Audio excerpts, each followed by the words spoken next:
Okay, talking to Mark Simpson, who's a local candidate for the, now it's London Borough of Greenwich, is it not? That's correct, yes. And you're standing in which ward? I'm standing in the ward we are speaking in now, which is Cold Harbour, New Eltham and Mottingham. Right, that's a bit of a mouthful. It is a bit, yes. Okay, so on May the 6th, you're elected as the local councillor. What's the first thing you're going to do, Mark? Well, what the first thing I'm going to do is we need to really focus on making sure that council taxpayers' money is spent properly.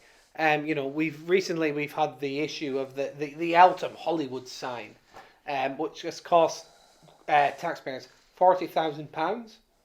And what is it? It's a bit of metal, and it says Eltham. It's a total and utter waste of money. So I'm very keen to make sure that we don't waste taxpayers' money. And so who is currently in control of the council and who has made that decision? Well, we are in London, and London is, I'm sure you know, a very Labour city. So it may be unsurprising to say Labour are in control. Essentially, they've controlled Greenwich since 1971. So, this kind of lack of accountability is a recurring theme that I'm finding. And what does it extend to? I mean, there are presumably other aspects of the council's activities, apart from putting signs up, that are not getting the scrutiny they need. So what sort of thing are you referring to? Yeah, it's ridiculous. I mean, by the Thames Barrier, there was a new property development given permission by an outgoing Labour councillor who is not seeking re-election.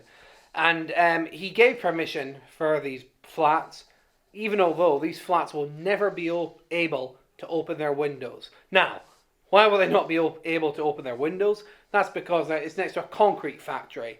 So the factory next to the flats have said, we don't know why you're building flats here. We have our chimneys, we have our funnels, we're an industrial complex. The fumes that we give out are not suitable to be lived next to.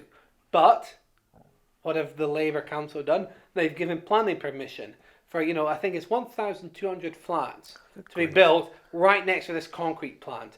Even although the concrete plant have said locals cannot open their windows. Now imagine that, living somewhere and you cannot open the windows. But this is the kind of nonsense under Labour that Greenwich residents have to accept as the norm.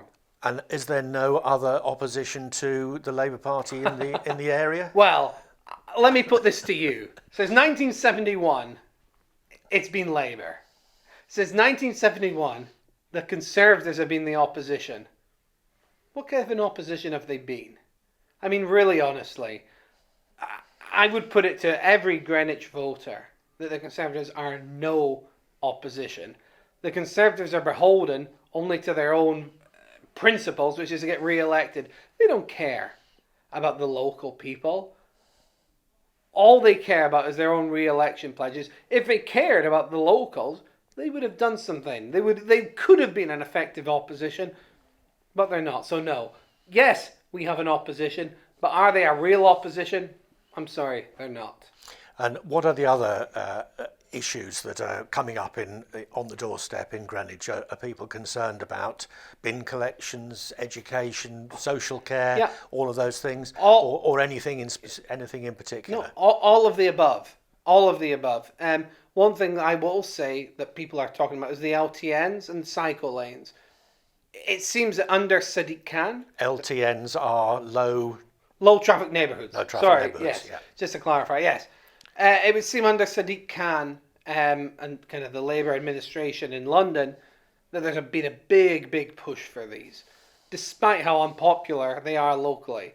We have a fantastic local candidate in Kidbrooke, Sharon, and she is standing squarely against these LTNs, these low traffic neighbourhoods. They do nothing. They don't cut traffic. All they do is force the traffic onto lesser routes, which end up not being lesser routes because all the traffic's there. So, frankly, what Labour are doing is shambolic, but Labour do it because they know that there is no opposition.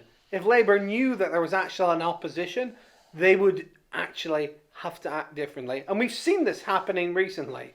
We've seen with the Silvertown Tunnel, which is a hugely expensive vanity project. Sadiq Khan in the London Assembly supports it. Greenwich Council, Labour run, is against it. So we see this kind of tension there. Yet the Labour councillors in Greenwich are powerless to stop the Silvertown Tunnel. It's so important that we stop this monstrosity of a project going ahead. I mean, we all want to get across the Thames quicker, but we don't want a tunnel right next to another tunnel. It's nonsensical. Look at Woolwich. We have the Woolwich Ferry. I mean, we have a ferry in 2022. If you want to build a tunnel, let's shift the tunnel up to actually where it's needed. So there's so much that needs done. There's so much that Labour get wrong.